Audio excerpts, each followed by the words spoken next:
If anybody loves his mother, then he must be respected, not by the society, by his own wife.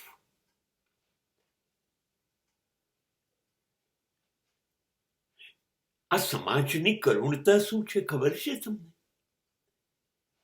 સ્ત્રીની દુશ્મન સ્ત્રી છે, પુરુષ નથી. 20-25 વર્ષ સુધી માએ કાળજી લીધી, અને મા સાથેનો સંબંધ આ દુનિયામાં સૌથી જૂનો છે.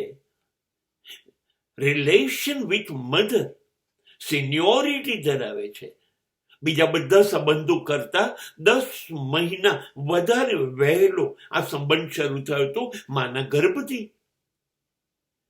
તો માએ તો ગર્ભમાં 10 મહિના સાચવ્યા, પછી દૂધથી પોષણ આપ્યું, પછી તમારી બધી ગંદકીનું ધ્યાન રાખ્યું, સાફ સફાઈ કરી. તમને કોઈ તકલીફ ના પડવી જોઈએ. તમે રડો ને એનો જીવ ઊંચો થઈ જાય. તમે સૂઈ જાઓ, એની એ પ્રાર્થના કરે, ભલે એ જાગે, અને તમે જાગી જાઓ ને એને સુવા ન મળે તો એને કોઈ તકલીફ નથી. એના શરીરનો હિસ્સો છો.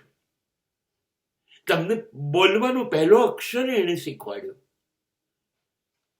એને એ હાથ પકડીને 1, 2, 3, 4 ડગલા ચાલતા શીખવાડ્યું. એને કોળિયા ભરીને ખવડાવ્યું. અને પછી પણ તમે ભણ્યા,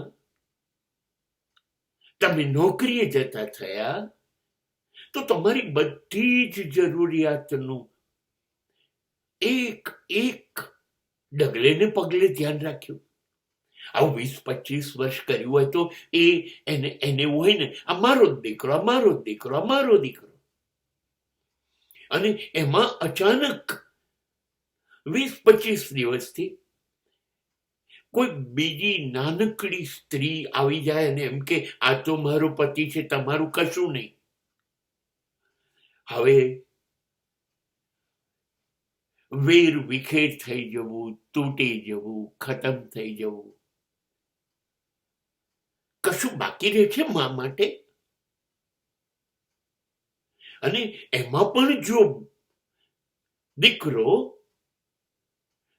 એની પત્નીની વાતમાં જ હા કરે તો માં શું વિચારશે?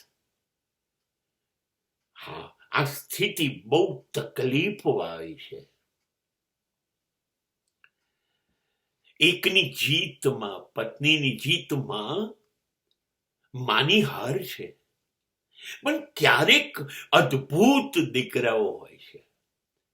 એ પત્નીને દુઃખી કરવા નથી માંગતા, ક્યારેય પત્નીના સ્વપ્ન બધા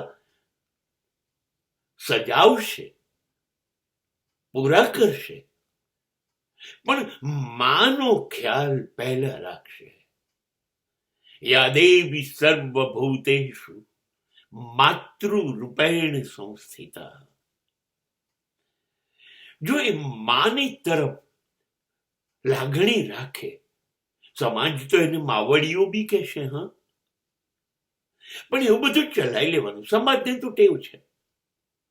અને જો તમે 20-25-30 વર્ષના સંબંધની જોડે વફાદાર રહેતા હોય તો તમને સલામ. અને હવે નવી આવેલી પત્નીને સલામ કરવાનો સમય થઈ ગયો છે. એને સ્વીકારી લેવું જોઈએ કે મારા કરતા પહેલા હક મારા પતિની માનો છે. એ ન હોત તો મને પતિ ના મળત.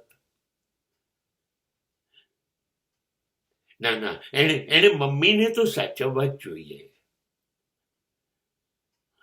આ સંસ્કાર છે ને, એને અદ્ભુત એટલા માટે બનાવશે કે બસ 2-5 વર્ષમાં એ પણ માં બનશે. એની પાસે પણ સંતાન હશે. આ જ સ્થિતિમાંથી પસાર થશે અને 20-25 વર્ષ પછી એ સંતાન મોટું થશે. એ એની પત્ની પાસે જતું રહેશે ત્યારે તને શું લાગશે? ત્યારે માની પીડા એને સમજાશે. આ વિચારીને દરેક પત્ની એના પતિને એવું કહી દે, પહેલો હક માનો, મમ્મીનો પહેલો, પછી તો તું આખી જિંદગી મારો છું ને. જો આ થઈ શકતું હોય તો દીકરાને તો સલામ કરવી પડે, પણ 100 સલામ આવી પત્નીઓથી જ્યારે સમાજ ભરપૂર થઈ જાય તો